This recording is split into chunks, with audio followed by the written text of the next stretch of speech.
Bonjour, bonjour, une nouvelle vague de Urban Nomad est annoncée pour le mois de mai. 10 titres, 10 nouveaux titres.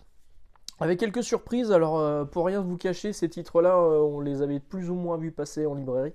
Alors, moi j'attendais que Urban officialise donc l'arrivée de ça, et je vais remercier Cédric Cassin qui m'a envoyé l'information en disant regarde ça y est ils ont communiqué. Donc du coup je lui ai demandé si c'était bien officiel et c'était bien officiel. Donc on peut en parler maintenant, on peut en parler. Alors il y a évidemment des suites, mais il y a surtout des belles surprises et des choses qui peuvent laisser penser qu'il y aura d'autres excellents titres à sortir. La collection Urban Nomad, c'est vraiment une bonne collection.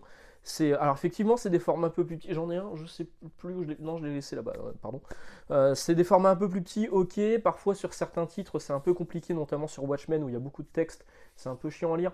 Mais pour le reste, le prix entre 5,90 et 9,90, c'est imbattable.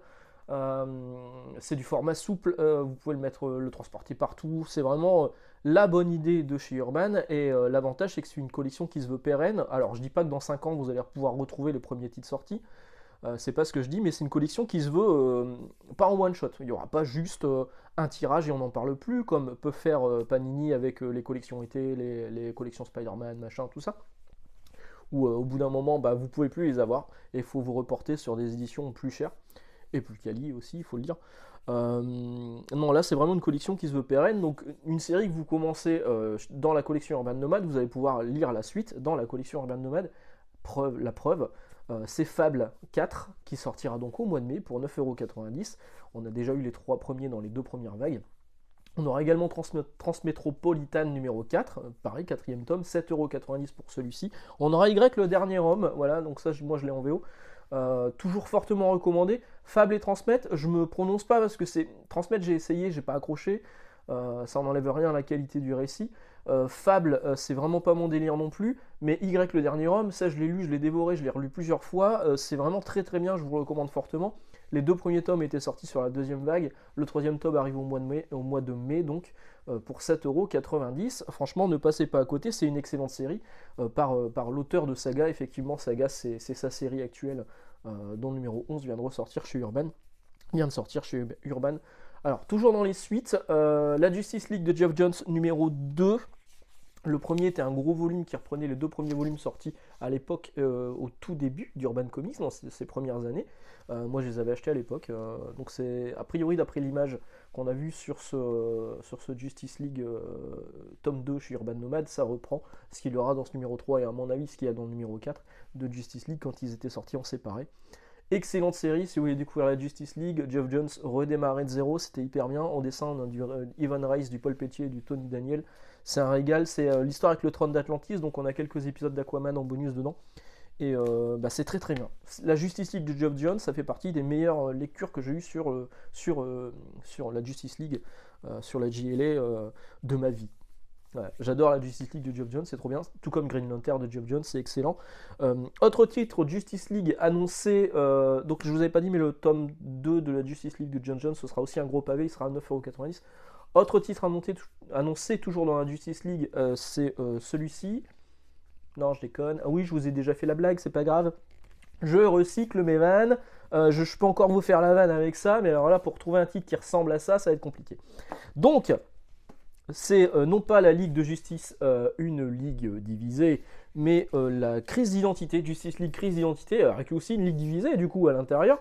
Et ça, 7,90€, ne passez pas à côté, c'est excellent. Vraiment, l'histoire est complète, hein, c'était un event, c'est scénarisé par Brad Meltzer et dessiné par Rags Morales, c'est hyper bien. Moi je l'avais retrouvé d'occasion à un moment quand j'étais parti en vacances, je suis retombé dessus, je me suis dit, oh, il y a longtemps que je ne l'ai pas lu. Je l'ai lu sur le train du retour et quel régal, c'est hyper bien. C'est hyper bien. Donc une histoire de meurtre, découvrir qui est le meurtrier. Euh, et il y a des multiples rebondissements et c'est vraiment très très bien. Justice League, JLA, crise d'identité, 7,90€ au mois de mai en Urban Nomad. Ne passez pas à côté, c'est fortement recommandé. Moins recommandé, We Free, Nous 3 aussi, ça s'est appelé Nous 3 à un moment, je crois que c'était sorti chez Panini. Ça c'est la version originale, We Free. Je suis pas fan. Alors le trait de Frank Whiteley il est sympa. Le trait de Quietly, il est cool. Le scénario de Morrison, il est un peu what the fuck avec ses expérimentations sur des animaux qui sont des animaux devenus un peu robots, machin. Moi j'avais le premier trade paperback qui était sorti, qui coûtait 12,99$. Ils ont ressorti la série quelques années plus tard avec une histoire bonus à l'intérieur, donc autant vous dire que je l'avais mauvaise. J'ai pas craqué pour la nouvelle version parce que moi celui-ci m'a vraiment pas laissé un souvenir impérissable. Bon, maintenant il va coûter 5,90€, 144 pages, ce qui est beaucoup plus gros que ce qu'il y a là. Laissez-vous tenter. Je pense que je vais le relire en fait. Je vais le relire avant la sortie, voir si vous savez, avec le temps, parfois vos goûts peuvent changer.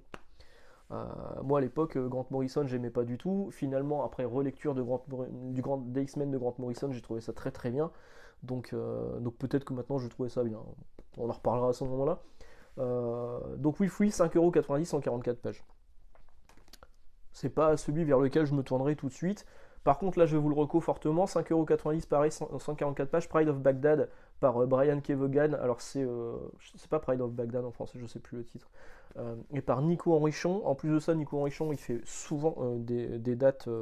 Il est canadien, je crois. Il fait souvent des dates de signature en France. Il est même passé par là où je travaille. Et il m'avait fait ce magnifique dessin. Voilà.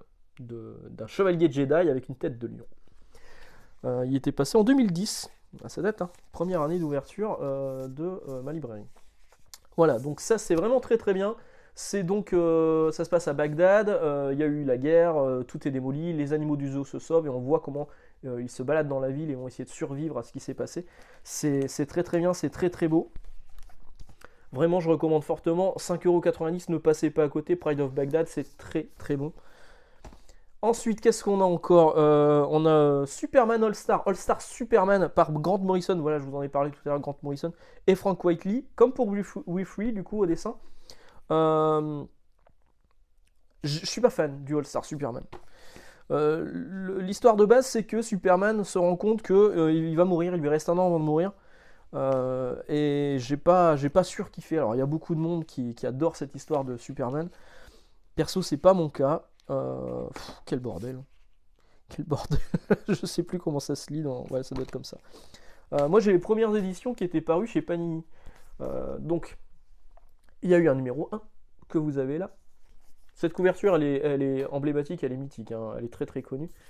Il y a eu un numéro 2. Voilà. Il y a eu un numéro hors série pour avoir la suite, parce qu'il s'est passé énormément de temps. En fait, Panini est très très proche de la date de parution américaine. Il y avait un deuxième numéro hors série avec la suite. Voilà. Le troisième hors série. Cinquième hors série. Je crois qu'entre les deux, on avait All-Star Batman and Robin, dont on n'a jamais eu la fin. Je vous ferai sans doute une vidéo un jour sur Batman and Robin. Je ne l'ai pas déjà faite? Je crois pas. Hein. Je vous ferai une vidéo dessus. Et enfin, la fin était là-dessus. Voilà. Donc là, vous aurez tout dans un seul volume. All-Star Superman à 7,90€. Pareil, je pense que ça mériterait que je le relise. Ça se trouve, avec le temps, je pense que... En fait, mes attentes étaient tellement énormes, parce que j'avais adoré le Batman and Robin, All-Star Batman and Robin, et je le trouvais... Enfin, c'était Jim Lee, quoi. Jim Lee et Frank Miller au scénario. Moi, je m'étais régalé. Il n'y a pas eu de fin, j'étais vachement frustré. Je les avais achetés en VO. Là, c'est version originale. Ceux-là, je les ai achetés en français. Je pense que mes attentes étaient beaucoup trop élevées. Moi, je voyais ça comme une version ultimate de Superman. Et c'est pas vraiment ce à quoi j'ai eu, c'était l'histoire de la fin de Superman vue par Grant Morrison. 7,90€, vous prenez pas un gros risque, franchement, et il y a de grandes chances qu'en plus ça vous plaise, parce que moi, effectivement, j'ai des goûts parfois un peu particuliers. Là, c'est un bon récit, mais qui m'a pas touché moi personnellement. Belle surprise sur la collection Urban Nomad. Putain, j'ai l'impression d'être un commentateur de journaliste, un journaliste. C'est rigolo d'ailleurs parce que il y a les Panini Big News là cette semaine. Un par jour, je vous avais expliqué un petit peu dimanche dernier, on fera une vidéo recap à la fin, une fois que tout sera annoncé. D'ailleurs, pour l'instant, il n'y a pas grand chose qui me titille, à part peut-être l'omnibus de Silver Surfer de Slott et Allred. Pour le reste, c'est des suites de séries ou des trucs dont on s'en fout un peu. Donc c'est marrant, il y a Panini qui donc fait ça cette semaine, et Urban arrive comme ça, il met les pieds dans le plat, boum, annonce de la vague 3, et Urban a cassé Internet cette semaine avec ça, parce que dans les titres annoncés, il y a quand même des grosses pointures, et il y a ça, Batman un long Halloween, qui décidément a reconnu moult éditions, des éditions de luxe, des éditions normales, des éditions fat, des grosses éditions, les éditions chez Semic. Bref, c'est un excellent récit par Jeff Loeb et Tim Sale. Il sera proposé dans son intégralité pour 9,90 €. Et du coup, on peut envisager que dans une prochaine vague d'Urban Nomad, on se tape la suite. Dark Victory, Catwoman One in Rome. Et il y a un troisième volume, Des Ombres dans la nuit. C'est cool, c'est cool. Et ça, c'est vraiment. Si vous l'avez pas, hein, il y a de grandes chances que vous l'ayez. Parce que si vous êtes un assidu de la chaîne, vous savez que je le recommande régulièrement, le Batman Long Halloween. Si vous n'avez toujours pas craqué, là, c'est vraiment le moment. Hein. On est sur du 9,90 € pour l'intégralité de l'histoire à Long Halloween. C'est très très bon. Hein. C'est très très bon. Enfin, dernier titre annoncé sur les 10, je crois que j'ai rien oublié là. C'est Batman Blackest Night, Green Lantern, c'est dans l'univers de Green Lantern, Blackest Night, le tome 1, 7,90 €. Alors là, par contre, c'est un choix curieux de la part d'Urban, parce qu'en fait, donc c'était publié à part dans des récits Blackest Night, ça a été republié dans les intégrales de Geoff Johns, Green Lantern, dans ce numéro-là, en fait. Vous avez les 8 chapitres, plus les trucs intermédiaires, Blackest Night 0 à 8, donc il y a 9 chapitres. Tales from the Corp, Untold Tales of Blackest Night, enfin, tout était là-dedans. Et là, c'est un volume qui sera à combien? Je l'ai noté, il sera à 7,90 € et c'est écrit tome 1. Donc il n'y aura pas l'intégralité de Blackest Night dans ce premier Urban Nomad, il y aura une suite du coup. Mais là, c'est un choix curieux parce que Blackest Night, c'est tellement lié à ce qui se passe dans le Green Lantern de Geoff Johns. Pourquoi ne pas avoir fait une collection Green Lantern, Geoff Johns, en Urban Nomad et avoir intégré Blackest Night comme ils l'ont fait là sur les intégrales? Là c'est un choix qui me dépasse, hein, je trouve ça un peu curieux au niveau éditorial, mais bon, c'est leur choix. C'est leur choix. Peut-être qu'un jour ils vont publier Green Lantern et du coup on aura un problème parce que le Blackest Night sera sorti avant, c'est un peu con. Enfin bon, c'est comme ça. Donc, je rappelle, au mois de mai, on se tape la troisième vague d'Urban Nomad avec Fable 4, Transmetropolitan 4, c'est dur à dire, comme Tatouf Métouf ou Tu glousses du gland. Référence, vous l'avez ou pas? Y, le dernier homme, tome 3, grosse reco. Justice League par Geoff Johns, numéro 2. We Free, Pride of Baghdad, Blackest Night, Batman Long Halloween, All Star Superman et JLA Crise d'identité, qui est très très bien également celui-ci. Je vous souhaite une excellente journée, d'excellentes lectures. Là, a priori, au mois de mai, vous allez avoir d'excellentes lectures, mais il y a déjà des titres qui sont dispo chez Urban Nomad à petit prix, qui sont vraiment très très cool. Une collection qui fonctionne bien en plus en France. Hein. Quand on voit le top 100 des ventes, c'est souvent les petits prix, les comics à petit prix qui sont devant les comics classiques, et la collection Urban Nomad, elle a clairement sa place là-dedans. D'autant qu'elle est pérenne, et ne croyez pas les esprits chagrins qui vous disent que ça marche pas en France. Non, ça marche, ça fonctionne. Donc voilà, bonne lecture, bonne journée. On se retrouve samedi pour parler de Katsuhiro Otomo, mais il faut que je prépare la vidéo, alors là il faut vraiment que je m'y mette. Et on se retrouve dimanche pour le Free Talk. Ciao!